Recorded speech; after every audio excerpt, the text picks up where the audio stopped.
Seems like we're live now. Good morning, good afternoon, everyone. Depends on where you're located. Welcome to Workforce Development in Canada, Talent, Skills, and Building a More Resilient Digital Economy. Feel free to add a message in the chat where you're located and where you're joining from today. My name is Marina Ivus. I'm a Senior Manager of Economic Research at Information Communications Technology Council.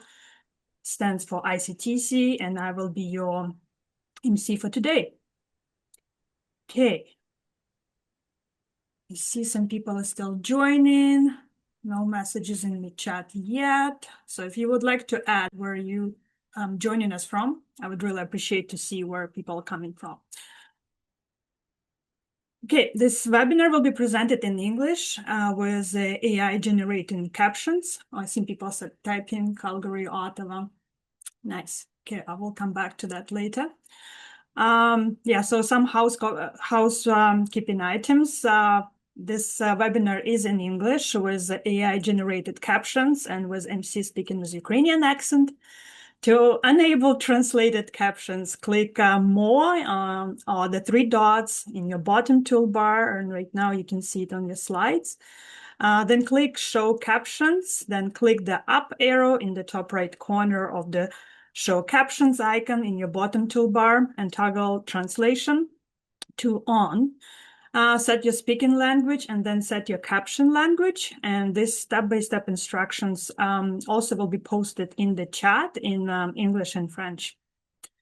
So let's go back quickly to the chat. And I see some people are joining from Nova Scotia, Calgary, Ontario, London, Ontario, Winnipeg. Nice. Okay, I hope someone is joining from Vancouver and then we can cover coast to coast. Okay, next, this webinar is live and meant to be interactive. Vancouver, I see Lucy. Thank you, Lucy. Thank you for your participation. Vancouver, yes, nice. PI, wow, great. Nice to see you guys. Thank you for joining. Okay, so this webinar is live and meant to be interactive, so we encourage you to use the chat and Q&A feature to submit questions, and we'll answer your questions, as many as we can, at the end of the session. And you're already using chat, so thank you so much for that. So to ensure that this discussion is a great experience for everyone, keep your messages positive and constructive. We're here to learn, and so let's lift each other up. Please stay on topic and share your thoughts and your questions only related to today's session. Please be respectful.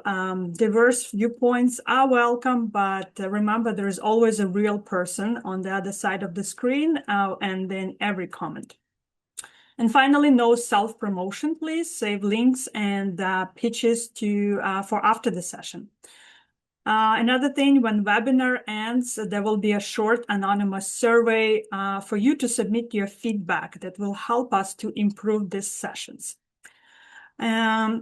Last but not least, this session is being recorded, and we will be sharing the presentation in the follow-up next week, and we will share a copy of slides in English as well as French. Okay, I think those are all the housekeeping items. So now, before we would begin, I also would like to acknowledge the land on which we live and work. We're living on Turtle Island, the land colonized as North America. This land is shared by thousands of First Nations tribes who have been here for time immemorial. We'd like also to acknowledge the Métis, the Inuit people, as well as we ask that we move forward together, acknowledging the truths of the past and repairing those relationships in order to walk side by side in the future. And today, gathered is this in the digital space, we invite you to take a moment to reflect on the traditional, ancestral, unceded Inuit, Métis, and First Nation territories on which you are settled. Okay. Next, to help set the stage for today's discussion, I'm delighted to introduce our first speaker for some opening remarks. Please join me in welcoming ICTC Director of Research and Policy, Sylvain Cotta. Over to you, Sylvain. Thank you, Marina. Good morning or good afternoon, wherever you are. If you're unfamiliar with our work or ICTC, ICTC is a neutral, not-for-profit national center of expertise with the mission of strengthening our understanding of the digital economy. For over 30 years, we have been doing just that. Ensuring that technology is utilized to drive economic growth and innovation, but also to help Canada's workforce remain competitive on a global scale. And a lot of it today is about the latter point. Today, we have the opportunity to discuss important developments related to the labor market as part of the digital economy. Canada's digital economy has greatly expanded over the past decade and now employs 2.4 million people. Despite this growth, the evidence is showing that some groups of Canadians may be facing challenges, both entering but also in progressing in the sector. Women particularly have seen their representation in the digital economy stall during this period. Chris will be presenting two ICTC analytical documents which shed light on these developments. The first one is the Digital Economy Pulse, and the second one is Closing the Gap. Then it will be followed by Vanessa, who will present how ICTC is using programs to turn research into action. You can read more about these subjects on the ICTC website. So let me now turn to Marina, who will introduce our presenters. Marina? Thank you so much, Sylvain. So as Sylvain mentioned, now it's my pleasure to introduce Christopher Lindstrom, economist and research analyst at ICTC, who will present the research report released yesterday. And Chris will talk and walk us through the key finding trends and recommendations.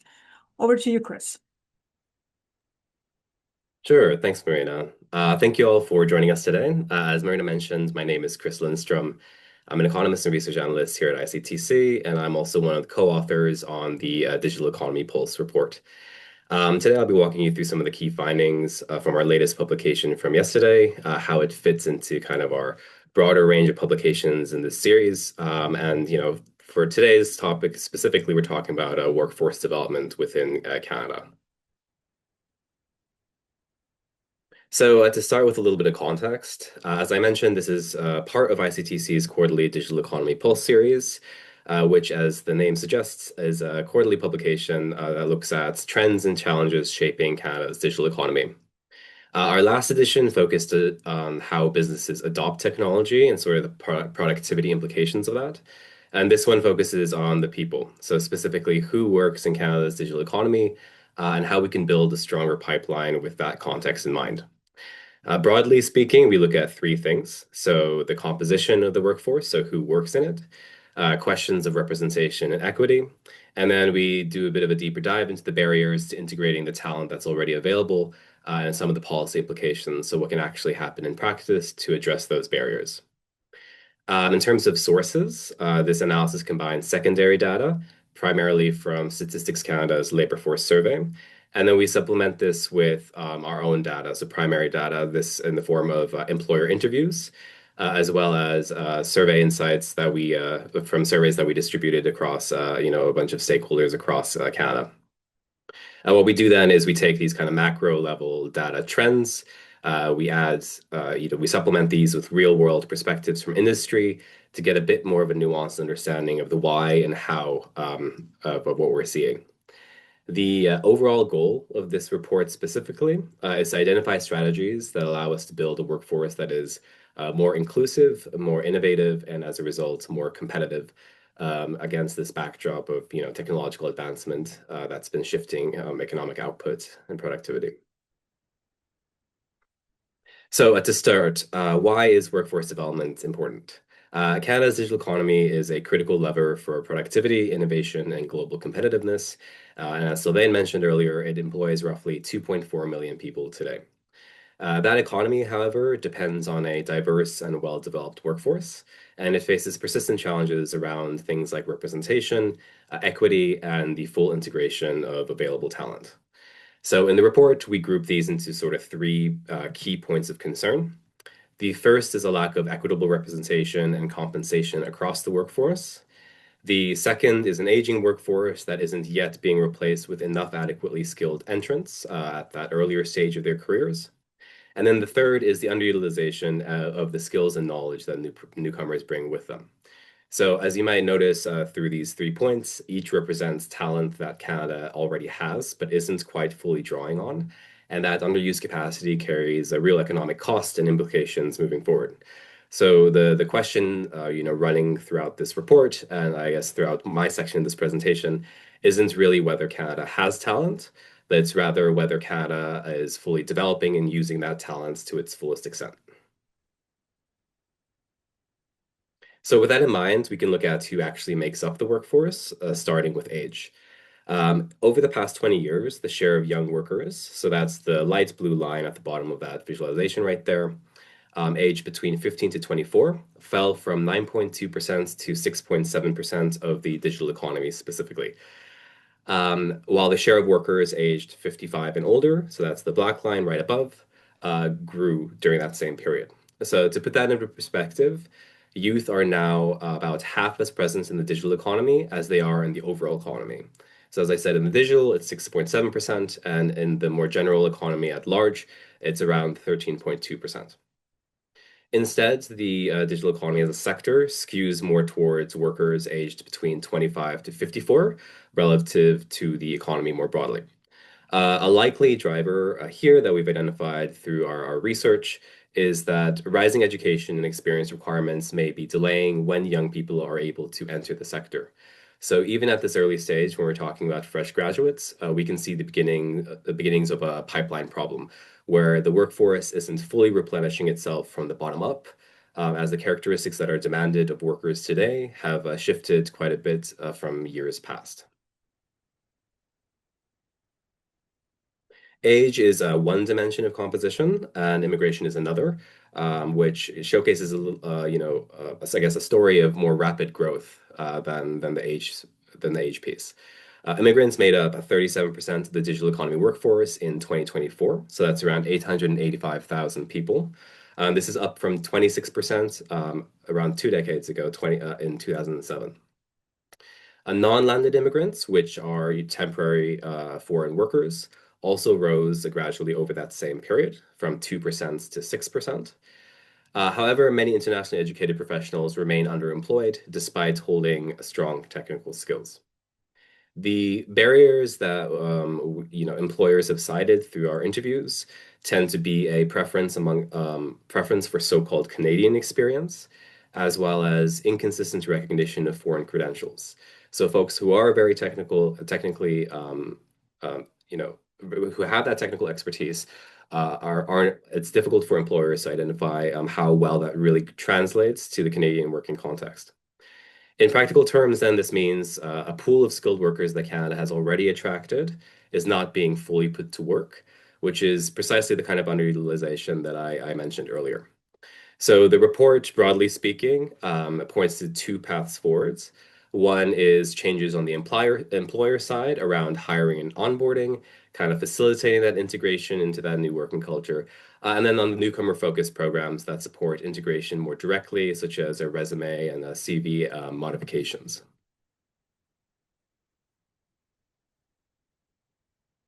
One reason integration is getting harder is that the bar of entry itself keeps rising, and quite rapidly at that.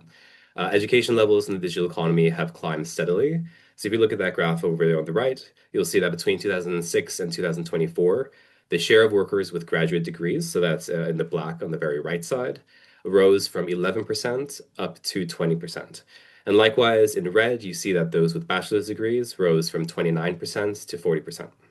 What this means then is that employers increasingly treat post-secondary education as more of a baseline, given that it's quite saturated in the market, and then look for experience, certifications, and micro-credentials on top of that to showcase how they're able to actually mobilize that knowledge that they've learned in a classroom setting under real practical circumstances.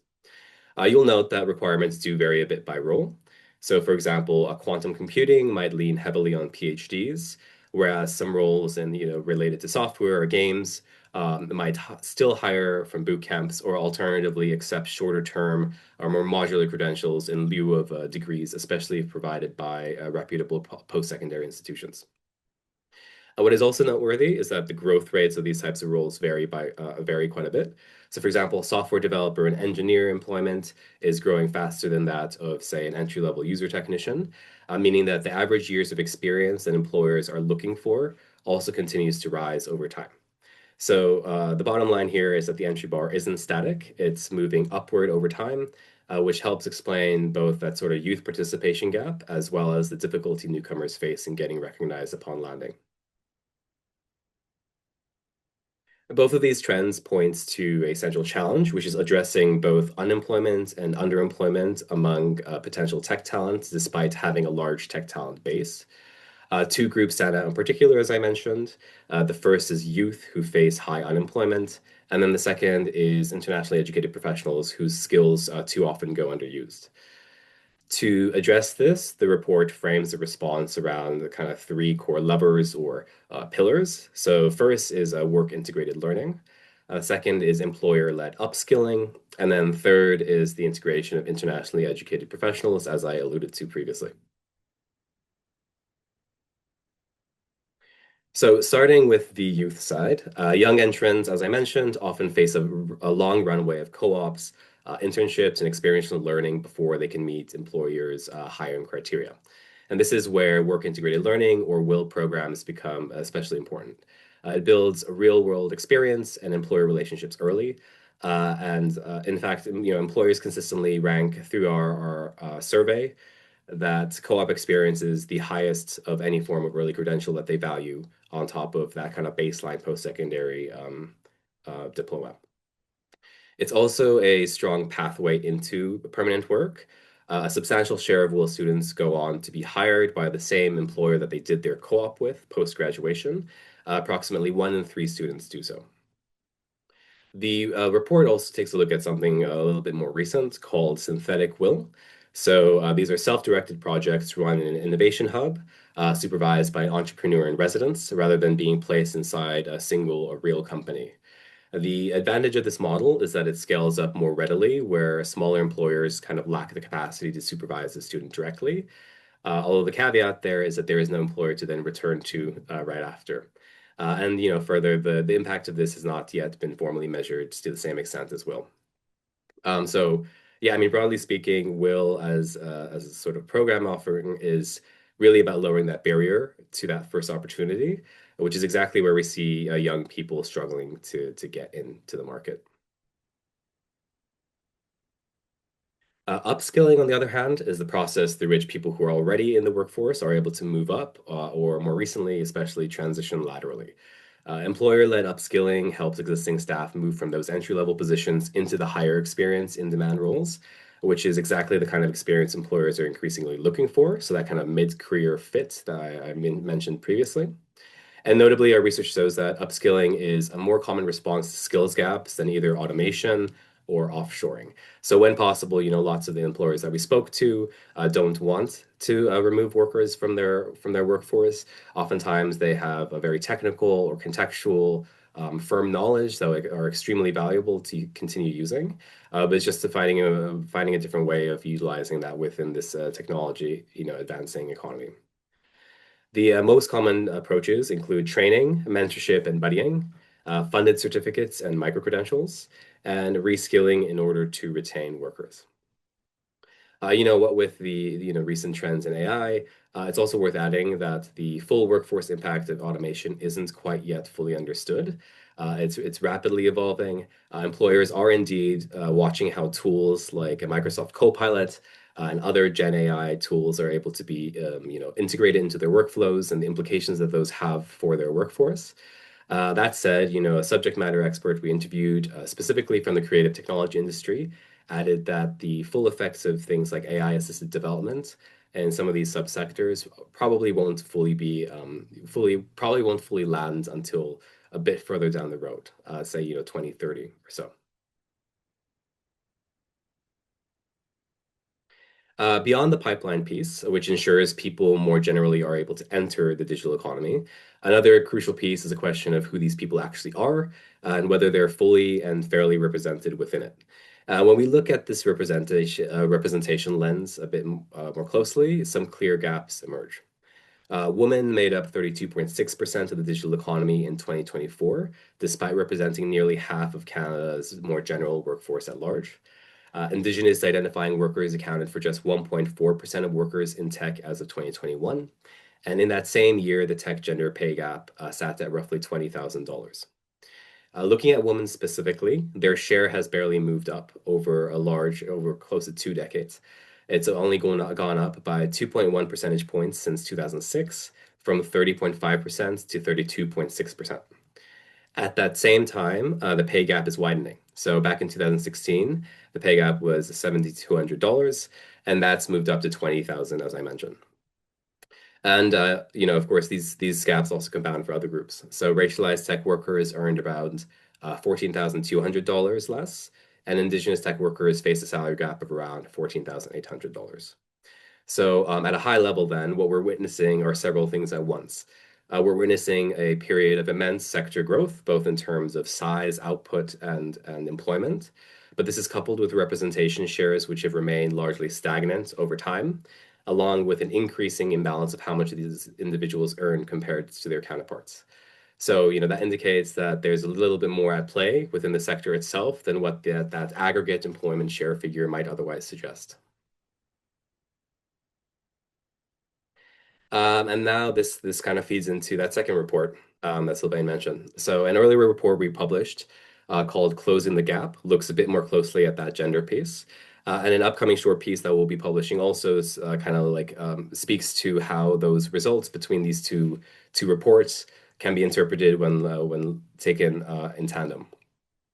Specifically, this report, Closing the Gap, finds that women's representation falls sharply above mid-career roles. So beyond that first aggregate gap in overall representation, there's a second distinct gap in advancement, and it compounds the outcomes that we just saw. Across the economy, women hold about 23% of executive positions, but within the ICT sector specifically, they hold just 9% of those same roles.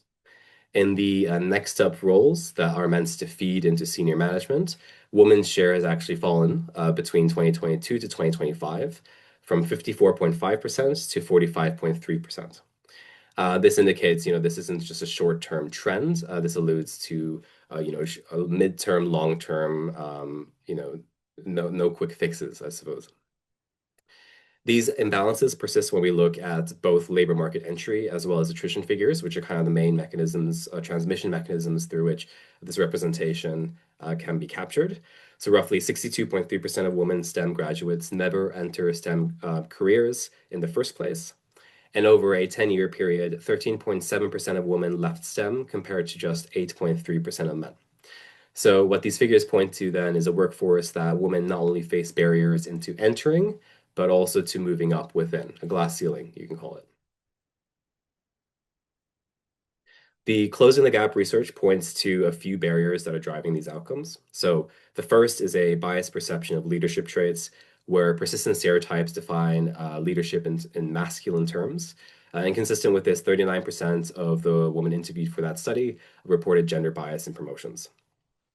The second is what the report calls the motherhood bias, fairly well documented across the literature as well, where women with children are perceived as less committed or less available, which in turn leads to missed promotions, stalled careers, and wage penalties as well. The third is the lack of role models and mentors. So with few women in senior roles, and as depicted earlier, which is, it's going to be a persistence trend over the short term at the very least, mentoring becomes less available, and the absence of visible paths discourages folks from further pursuing those paths. The fourth one here is organizational culture and exclusion. So this includes male-dominated networking and exclusion from key events. Here, 46% of women through that study cited stereotypes of microaggressions as drivers of attrition. So The between sector number tells us who accesses the digital economy in aggregate compared to others, while this within sector data tells us another persistent problem is who advances within it. And what this means in practice then is that closing both of these gaps simultaneously requires catered solutions to address each one uniquely, and that more blanket policies are likely insufficient in addressing them in parallel.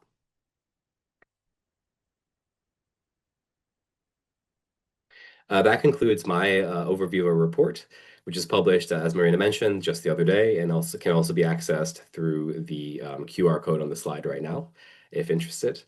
Now I'll pass things back to Marina, who will introduce our next speaker, who will walk you through what addressing some of these challenges in practice can look like.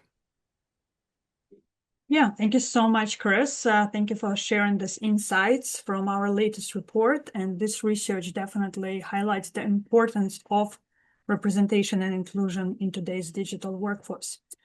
And to share how ICTC is addressing these challenges through its programs and initiative, I'm pleased to pass things to Vanessa Thomas, our Senior Program Coordinator at ICTC. Over to you, Vanessa. Thank you so much, everyone, for being here. Thank you so much, Marina and Chris, for the very insightful presentation and a great introduction. As stated, my name is Vanessa Thomas, and I'm a Senior Program Coordinator here at ICTC, helping lead our Women in Tech programs. As we've just seen, the research highlights persistent gaps in women's participation and advancement across Canada's digital economy. While women make up nearly half of Canada's workforce, they continue to be underrepresented in leadership roles and face barriers to career progression and entrepreneurship. At the same time, though, the research also reinforces something encouraging. Organizations with more diverse leadership teams tend to be more innovative, resilient, profitable, and better positioned for long-term success.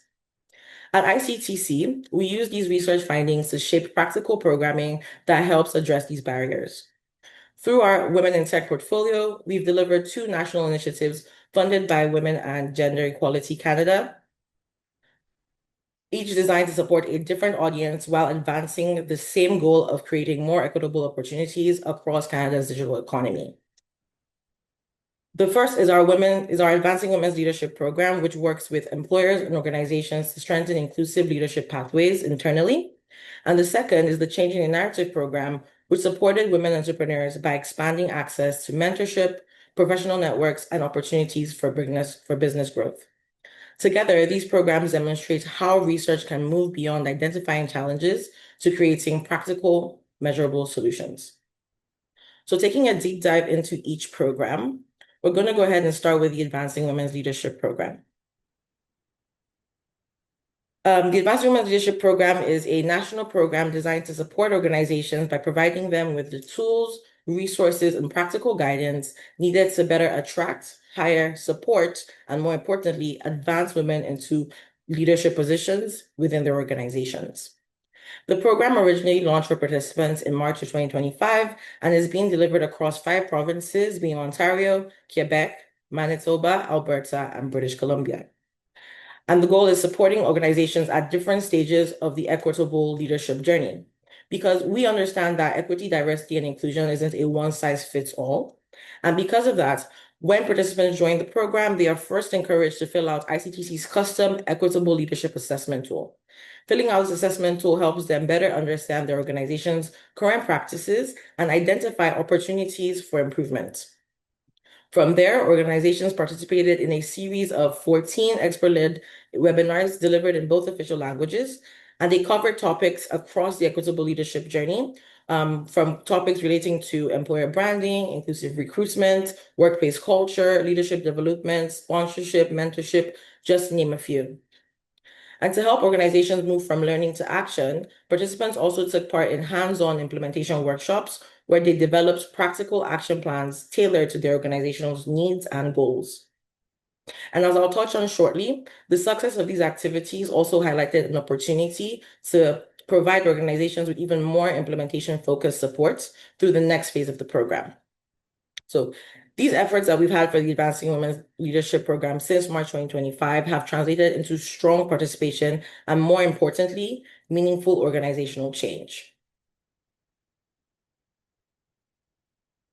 So looking at the program's impacts, Since launching, the Advancing Women's Leadership Program has exceeded many of its original program targets while engaging organizations across the 5 provinces I mentioned.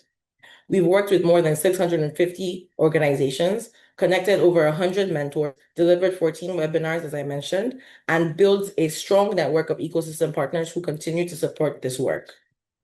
Beyond participation, we're also seeing meaningful organizational outcomes. More than 80% of participants found the sessions relevant and practical. Nearly 80% reported implementing or enhancing gender equity initiatives within their organizations, and almost 75% reported a stronger belief in the value of diverse leadership. These results tell us that organizations aren't just learning, they're beginning to put these ideas into practice, which is the overall goal. And while the Advanced Women's Leadership Program focuses on supporting organizations, our second program took a different approach by supporting women entrepreneurs directly.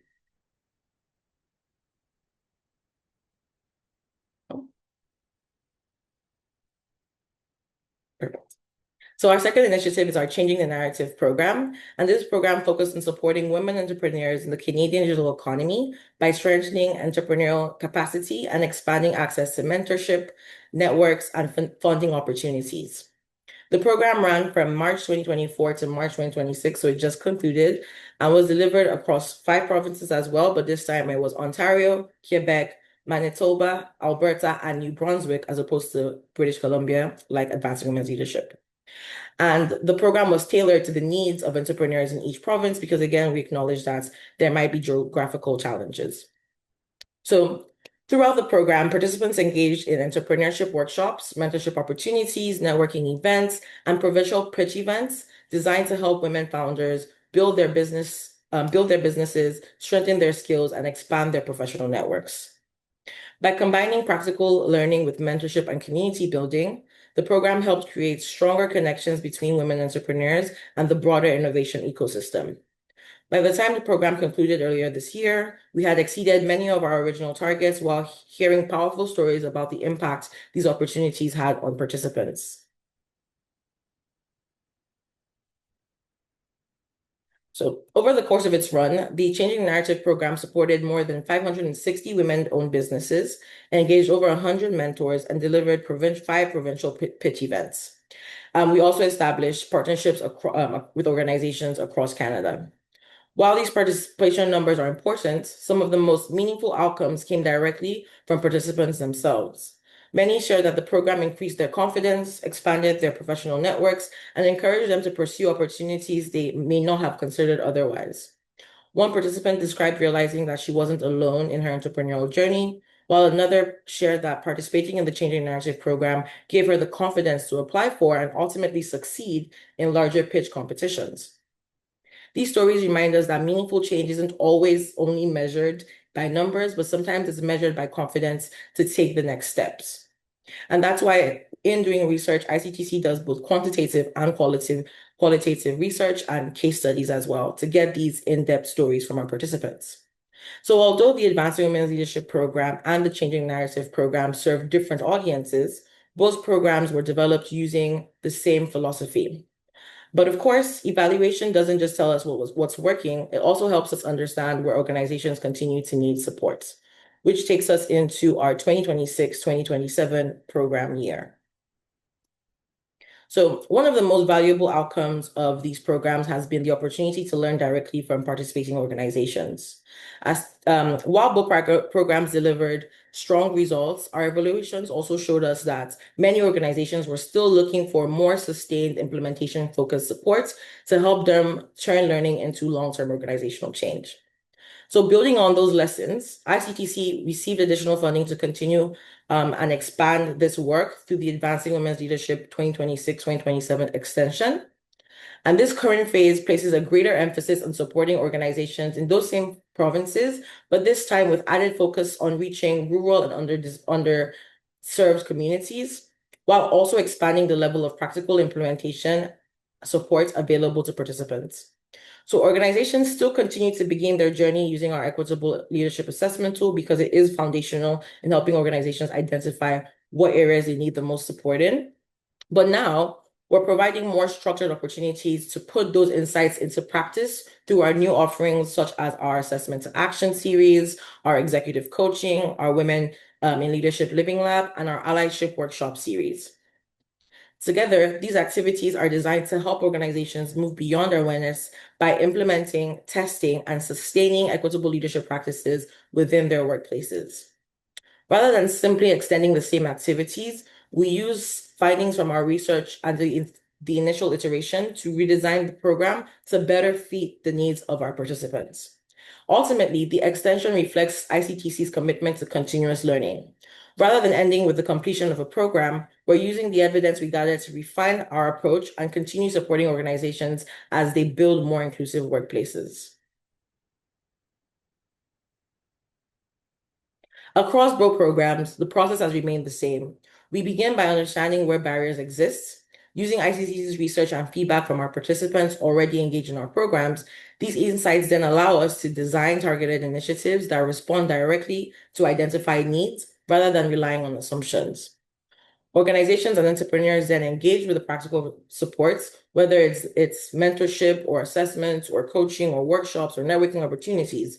They ultimately get to decide, based on our equitable leadership assessment recommendations, what they need to push forward their goals within their organization. And finally, we evaluate those outcomes, measure what's working, identify where additional support is needed, and use those results to strengthen further programming. In other words, research doesn't end with a report. It doesn't end when the report is published. It becomes the foundation for action, continuous improvement, and long-lasting impact. And that's exactly what we hope for, and that's what we hope that our work continues to achieve. So with that, I will wrap up. Thank you so much for your time today. If your organization is interested in creating more inclusive leadership pathways or learning more about the Advancing Women's Leadership Program, we'd love to connect with you.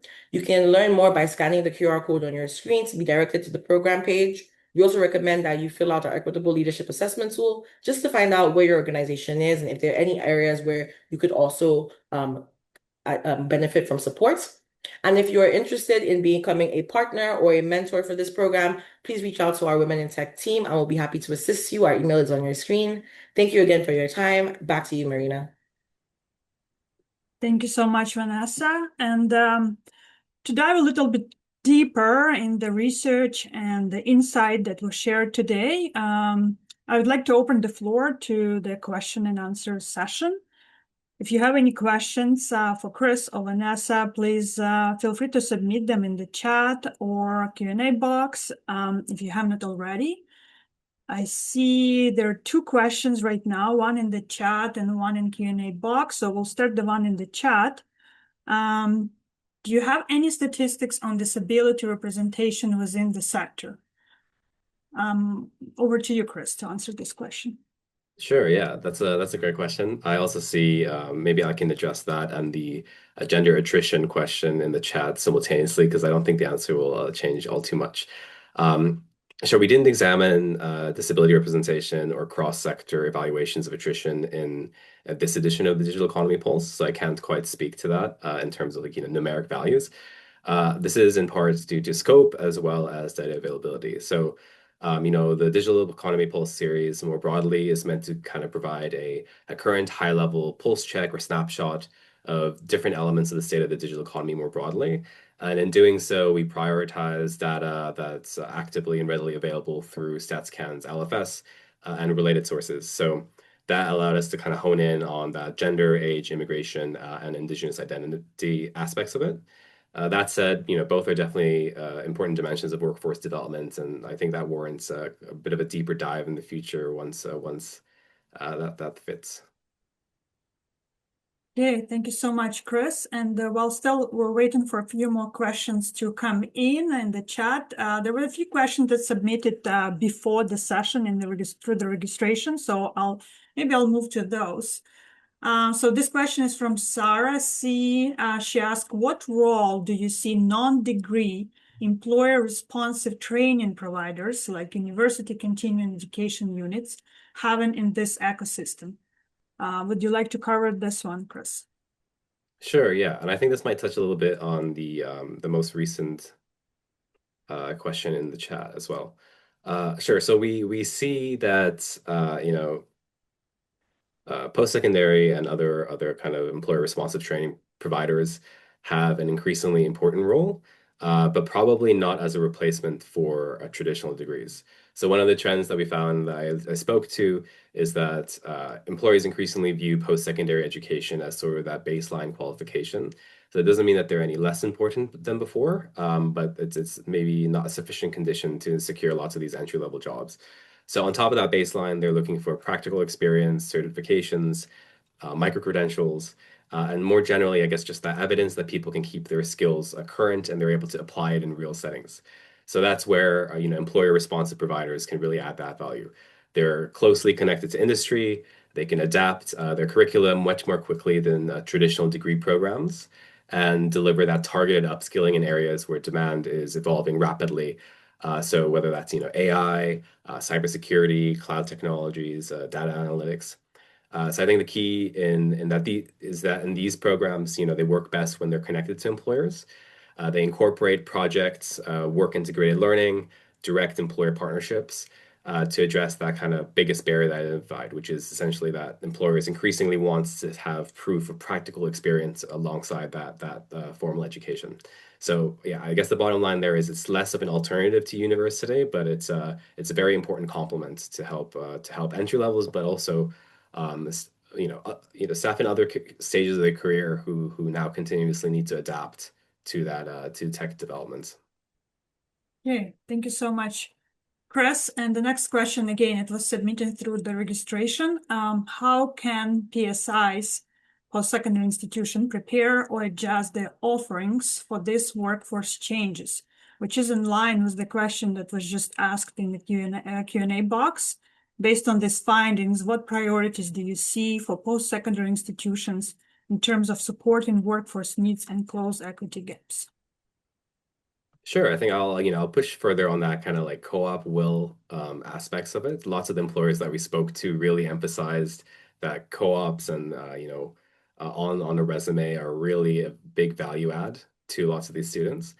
Perhaps on the closing equity gaps front of it, if Vanessa, Marina, if either of you have anything to add to that front, please feel free. Would you like to add anything, Vanessa, to that? No, I think Chris covered it. Okay. Okay, looking for questions. Okay, no more questions in the chat. There is one more question about AI submitted also through in the registration form. How are junior tech roles changing with this increasing adoption of AI? This question was submitted by Haley. Would you like to cover that, Chris? Sure. Yeah. Sounds good. Yeah, I mean, I mentioned that the employers state that they're experimenting with AI and how that works into their pre-existing workflows.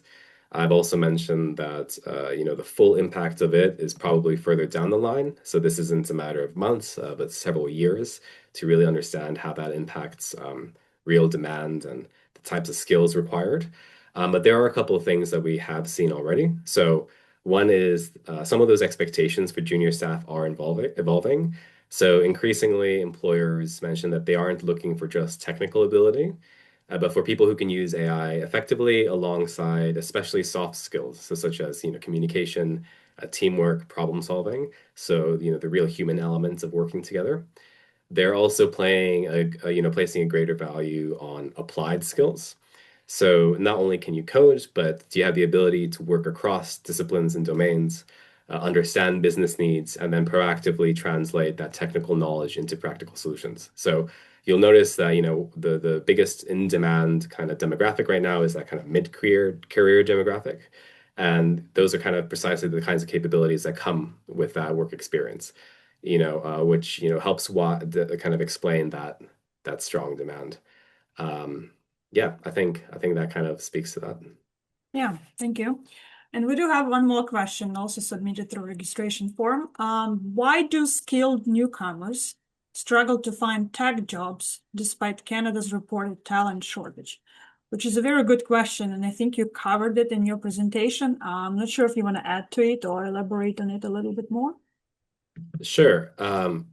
Yeah, as you mentioned, I covered it. I think It kind of comes down to like uncertainty and risk. So, employers often need new hires who can contribute quickly, particularly in this, fast-moving digital economy. So there's a bit of discomfort in hiring candidates whose education and workplace experience they might not fully understand. Canadian work experience provides a familiar signal for someone who, has worked for similar organizations, similar regulatory environments, similar kind of like technical skills, like standards and requirements. Whereas internationally earned credentials can be a bit difficult to gauge for employers to interpret or compare. Yeah, I mean, is there anyone else on the team who would like to add anything there? I would like to add that ICTC offers 2 programs for newcomers, specifically Go Talent and Work Ready, that are developed, as I mentioned, specifically for newcomers, those who are already in Canada and struggle find job in Canada or would like to improve their either resume or communication skills or other human skills. So we do have programs to help. I would like someone, Carly, maybe or Farnaz from our communication team to help with the link if anyone is interested to check that out. I don't have a link accessible right now, but it's on our website. Yeah, if there is no more question, it's 2:17 Eastern Time. So we'd like to end this session and would like to thank everyone for joining us today. A special thank to Sylvain, Chris, and Vanessa for sharing their expertise and sharing the insights about the research that we're doing as well as the programs that we're running. Thank you all attendees for your time and for your questions and for your engagement during this session. We'll be sending out the webinar recordings as well as the slides in English and French. And as a reminder, when you exit the webinar, there will be a brief anonymous survey. We greatly appreciate your feedback, and it will help us to improve the sessions. This is second session, and we do have them quarterly. So there'll be more sessions to come, so please stay alert. Thank you again for being with us today, and have a wonderful rest of the week. Thank you so much for sharing the link in the chat to our website, eTalent Canada, and you can find multiple programs that we are running, including the one I mentioned for newcomers. Okay, we'll hope to see you in our future ICTC events, and take care, everyone.